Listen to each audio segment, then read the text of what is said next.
E voltamos para falar do assunto que chamou a atenção de todo o Brasil. A crise da polícia no Ceará. Ontem, o senador Cid Gomes tentou furar o bloqueio com uma retroescavadeira. Aí a coisa ficou feia pro lado dele. Veja na reportagem da TV Record, é de Fortaleza. Põe na tela da televisão, Atalaia. O senador foi atingido quando tentava furar um bloqueio feito por policiais militares no centro de Sobral com uma retroescavadeira. Cid Gomes foi ferido no peito por tiros de arma de fogo. Foi socorrido em um hospital da cidade. Ainda em Sobral, no início da tarde, homens encapuzados em viaturas da PM obrigaram lojistas a baixar as portas. Em Fortaleza, policiais foram impedidos de entrar no quartel. Pneus de viaturas foram furados. Ao todo, 4 batalhões da Polícia Militar foram invadidos. A suspeita é de que a ação tenha sido feita por PMs que reivindicam reajuste salarial. Nós temos aí pessoas que se auto-intitulam nesses vídeos como policiais militares. Parte deles já estão identificados e nós estamos trabalhando para identificar todos. E temos também mulheres que se apresentam como esposas de policiais militares, que elas também responderão por crimes e ninguém ficará de fora. Até agora, 3 PMs foram presos e outros 261 são investigados por crimes militares relacionados aos protestos. O governador do Ceará, Camilo Santana, do PT, criticou entidades que estariam à frente do movimento e disse que pediu ao governo federal o apoio de tropas da Força Nacional de Segurança. Já mantive contato com o governo federal, através do ministro-chefe da Secretaria de Governo da Presidência da República, general Luiz Eduardo Ramos, e do ministro da Justiça e Segurança Pública, Sérgio Moro, para informá-lo de toda a situação e para solicitar apoio de tropas federais para garantir, juntos com as nossas forças de segurança, a proteção da população, nossa prioridade absoluta. Eu já vi de tudo, inclusive homem-bomba. Mas homem retroescavadeira é a primeira vez, coronel? É a primeira vez e preocupante, né, Douglas? Porque, assim, dentro do que a gente está vivendo, das preocupações, né, os policiais realizando os seus movimentos, né, não queremos que isso ocorra em lugar nenhum do país, nem no Ceará, nem em qualquer outro local. Temos que ter o diálogo, buscarmos soluções e procurarmos compreender as necessidades que os policiais civis ou militares, eles têm.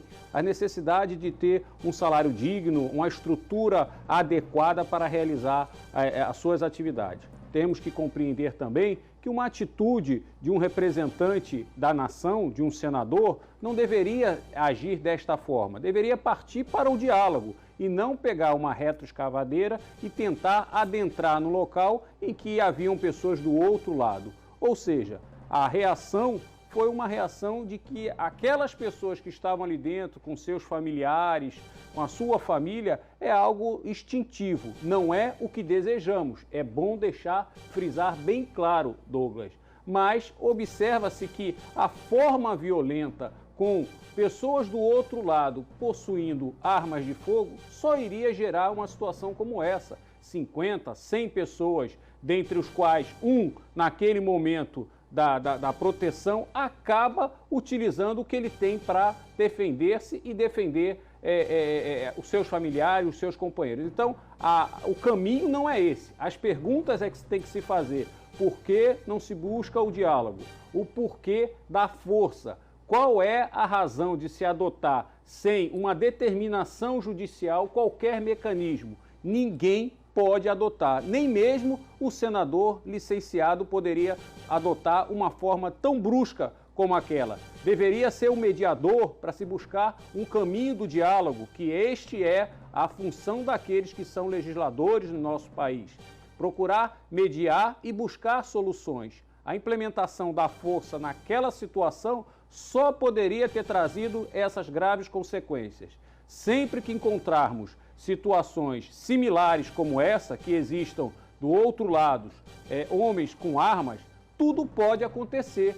Então isso seria previsível para qualquer pessoa que tenha um pouquinho de bom senso e saber que força contra força, vai trazer consequências, não resta a menor dúvida. Coronel, uma queixa prestada, um BO na delegacia de Sobral, local onde aconteceu o incidente ontem, fala em premeditação, que o senador licenciado teria anunciado pelas redes sociais que estaria saindo de Fortaleza com destino a Sobral e pediu aos seus correligionários que o esperassem no aeroporto. E lá no aeroporto já estava a retroescavadeira. Eles saíram em passeata até o quartel da Polícia Militar. Eu pergunto para o senhor o seguinte, qual a sua opinião sobre a ação da polícia? Bom, Douglas, diante do contexto, a gente não resta a menor dúvida de que um homem armado que está afrontado com uma retroescavadeira ou que um carro pudesse atentar contra a sua vida, você vai utilizar o instrumento que você tem naquele momento para tentar conter a violência que é injusta e ilegal, até porque não havia decisão judicial neste sentido, até porque ele é um senador licenciado, até porque não cabe a ele o poder de decisão de reintegração de posse, e sim ao judiciário determinar e as formas como vai ser realizada.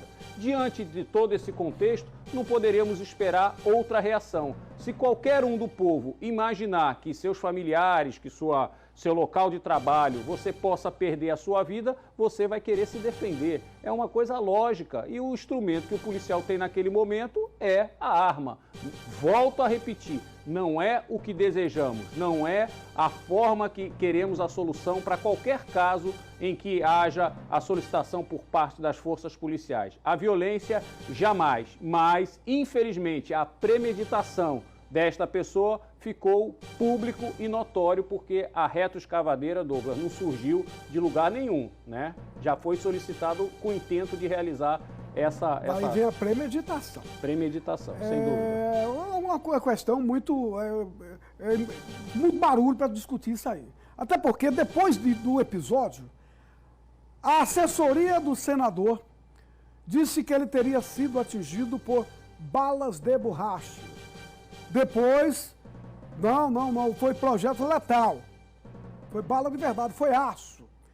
E aí se questiona até aquele sangue ali, teria sido dos tiros ou dos estilhaços do vidro? Douglas, só uma perícia, né, só com o trabalho do inquérito policial, né, pode-se chegar a uma conclusão diante dos fatos. Agora, infelizmente, nós, brasileiros de um modo geral, nós só aprendemos com as coisas ruins, nós não procuramos tirar. Então, esse exemplo que ocorreu no Ceará, que sirva de exemplo para todo o país, que jamais possamos resolver as questões de segurança pública dessa forma. Precisamos buscar o diálogo, e o diálogo em qualquer dos escalões. Os governadores, os senadores, os deputados são as pessoas responsáveis em buscar o diálogo e, ao invés de gerar mais violência, eles têm a obrigação, em função do cargo, de procurar trazer a paz e a tranquilidade para a sociedade. O que a sociedade do Ceará quer é a paz e a tranquilidade e não essa violência dentro do Estado do nosso querido Ceará. É um assunto que vem sendo discutido durante todo o dia de hoje em todo o país. Pessoal, olha que chegou o Cid. Deu 5 minutos, nem um minuto a mais. Nem um minuto a mais. Ele chegou com esse tipo de afronta. E aí já deixou o pessoal num estado de nervo muito grande, que tentou se proteger com aquela grade. Aí foi quando ele subiu na retroescavadeira e avançou. Que as pessoas pensaram até que seria uma ameaça, mas se tornou verdade aquilo que ele falou, que ele ia invadir. Ele tirou o portão, observa-se nas imagens que o portão ele foi literalmente arrancado. Então não cabe às pessoas buscarem a solução, cabe ao Estado. Esta é a verdadeira democracia, é o Estado democrático de direito, ou seja, aquelas pessoas que têm responsabilidade é quem tem que agir. Não é uma pessoa em cargo licenciado ou um deputado, seja lá quem for. Tem que aguardar a posição do judiciário para saber a forma correta e cumpra-se o que estiver definido em lei, o que estiver definido pelas decisões judiciais.